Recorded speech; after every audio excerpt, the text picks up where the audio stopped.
আশীর্বাদ বল, ব্লেসিং, একটা মজার টপিক।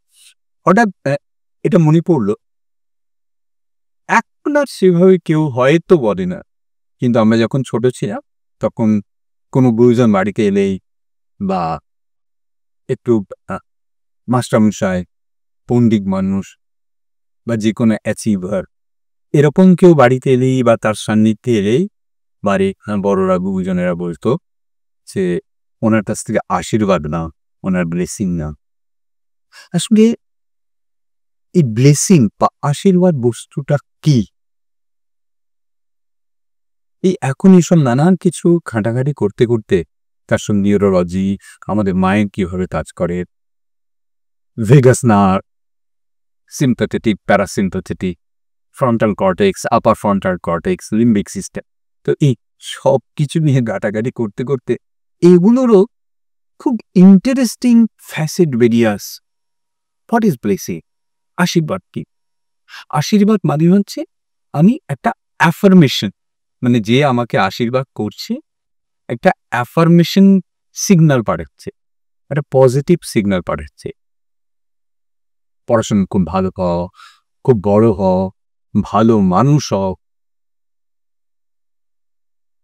এটা যিনি পাঠাচ্ছে তিনি যদি বেশ কিছুটা পিওর হন, মানে তার নেগেটিভ কোশ্চেনটা যদি কম হয় এবং পজিটিভ কোশ্চেনটা যদি বেশি হয় এবং উনি যদি মিন করে বলে এবং আমিও যদি সেটাকে রিসিভ করি, মানে এমন একটা স্টেটে থাকি মেন্টালি যে আই এম রিসিভিং, মানে আমি সেটাকে বিশ্বাস করছি তার ব্লেসিংটাকে, তাহলে কিন্তু কাজ পাবো। কেন কাজ পাবো? আলোচনা করেছিলাম এক সময় যে কি হয় যে আমার মাইন্ড বা আমাদের মাইন্ড কিন্তু রিয়েলিটি আর ইম্যাজিনেশন এর মধ্যে কোনো বেশিকর করতে পারে না। তার অনেক অনেক উদাহরণ আছে। একটা উদাহরণ বা দুটো উদাহরণ নিয়ে কথাও বলেছিলাম। ছোট্ট আর একটা অন্য উদাহরণ দিই। ধরো একটা সিনেমায় হিরো দুঃখে, হিরো বা কোনো প্রোটাগনিস্টের দুঃখে আমার চোখটা ভিজে যাচ্ছে, এই ফ্যানটা কনকন করছে। কেন বুঝছে? আমি তো একটা গল্প দেখছি, একটা সিনেমা দেখছি, মেক বিলিভ, আমি জানি ওটা সত্যি নয়, আর আমার তো ওটাতে এফেক্ট হওয়ার কথাই নয়। বা একটা মারামারি সিন হচ্ছে বা একটা টাসেল হচ্ছে, আমিও সেটার মধ্যে টেন্স হয়ে যাচ্ছি, বিকজ ওই যে সিগন্যালটা যাচ্ছে সেই সিগন্যালটাই মাইন্ড কিন্তু রিয়েলিটি ভাবে নিচ্ছে, ওটা কোনটা আসলে কোনটা নকল ও পার্থক্য করতে পারে। সুতরাং কেউ যখন ব্লেসিং দিচ্ছে আমার মাইন্ড সেটা রিসিভ করছে। যদি আমার মাইন্ডে ওটা টাসেল নাম নেন, লোক ওই লোকটা বাজে, ওই লোকটার বেশি কোনো কাজ হবে না, সব বুঝুকি, এটা যদি নাম নেয় আমার মাইন্ড কিন্তু রিসিভ করছে এবং ঠিক সেইভাবেই ওই ডোপামাইন, অক্সিটোসিন, সেরোটোনিন রিলিজ করছে এবং নিউরোকেমিক্যাল রিলিজের সঙ্গে সঙ্গে আমার সেই জায়গাগুলো অ্যাক্ট করতে আরম্ভ করছে।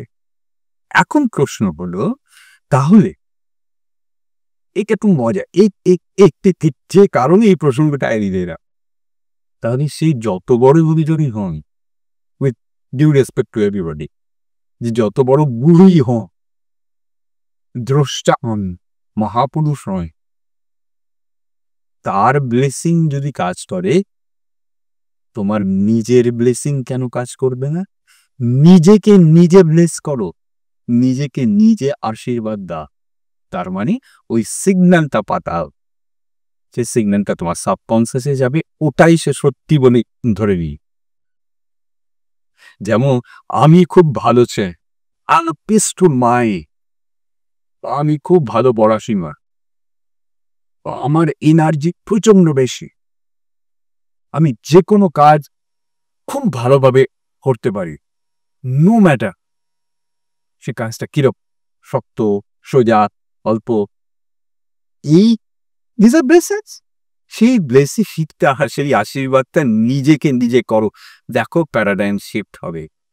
আমি যেগুলো তোমাদের সঙ্গে শেয়ার করছি প্রত্যেকটা আমি গিনিপিগ হয়েই কিন্তু তোমাদের সঙ্গে শেয়ার করছি, কাজ হতে বাধ্য।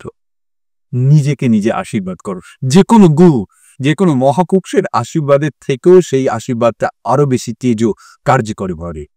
তুই নিজেকে নিজে আশীর্বাদ করো। তাহলে বুঝতে পারছো যে সেই আশীর্বাদ বা সেই ব্লেসিং কিন্তু সেলফ হিলিং এর ক্ষেত্রেও প্রচন্ড উপকারী। মানে তোমার ধরো একটা কোনো কষ্ট হচ্ছে, মানসিক, শারীরিক, কোনো রোগ, কোনো শোক, সেখানে তুমি কিন্তু সেলফ হিলিং করতে পারি। এবং এগেইন সেটা বাইরে একজন সাইকোলজিস্ট অর পণ্ডিত মাহিউস অর গুরুদেব, তার থেকে তোমার পার্সোনাল সেলফ হিলিং অনেক বেশি কাজ করবে যদি তুমি সেটাই বিশ্বাস করো এবং সেটাকে অ্যাপ্লাই করো। ওই সিগন্যাল তোমার মাইন্ডকে, সাবকনসিয়াস মাইন্ডকে তুমি অ্যাপ্লাই।